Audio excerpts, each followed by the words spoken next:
From a distance, Vermont's upland rivers seem mostly flat and largely barren.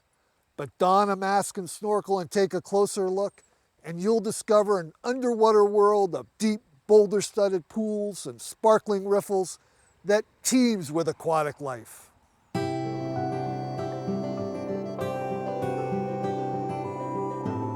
In a lifetime of exploring Vermont trout streams, I'd never really seen all that a river has to offer until I went snorkeling with Dan McKinley. It was eye-opening to say the least. I'm a river enthusiast. Like to paddle, like to swim, like to snorkel, love to fish. However I can enjoy it, I do. As Fisheries Program Manager for the Green Mountain National Forest, Dan spends plenty of time working along rivers. But his passion for exploring the world beneath the surface began when he took up snorkeling as a young boy. I grew up on the water down South Jersey and you'd snorkel a little bit there, but you had about 2 feet of visibility. When I moved to Hawaii after college, it was incredible snorkeling on the reefs. And that's when I really got into it, started enjoying it. Dan moved to Vermont in 1990, settling in the mountain village of Rochester. The nearby White River became his new playground. It's like an underwater forest. Yeah. On a warm August day, I joined Dan at the Peavine Day Use area in the Green Mountain National Forest. White River's got beautiful clarity, lots of fish in it, a lot of fish that people don't know about. There's a lot to be seen, and people, I think, drive by our rivers in Vermont. They're really clear, really clean. You might look down in it and say, there can't be too much there to look at.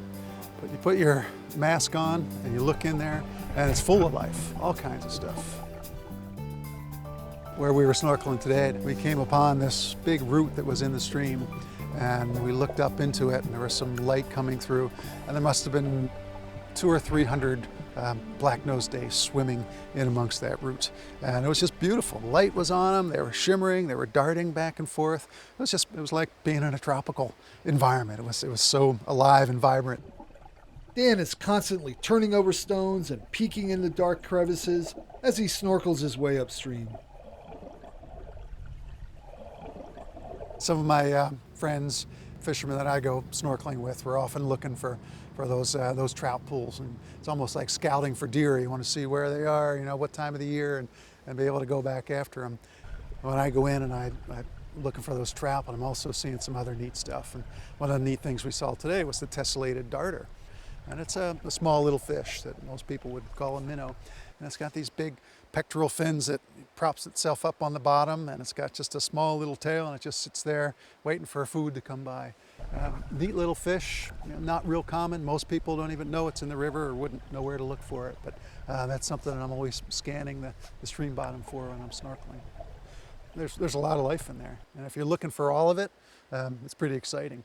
When you focus on just one species, the trout fishermen, you're kind of missing out on the big picture of it all. Experiencing this underwater world is relatively safe and easy. And with today's affordable waterproof cameras, you can share your adventure with friends. When I go out, depending on what time of the year it is, sometimes I'll have a full wetsuit on, mask, snorkel, fins, and maybe a weight belt if I'm going into deep pools.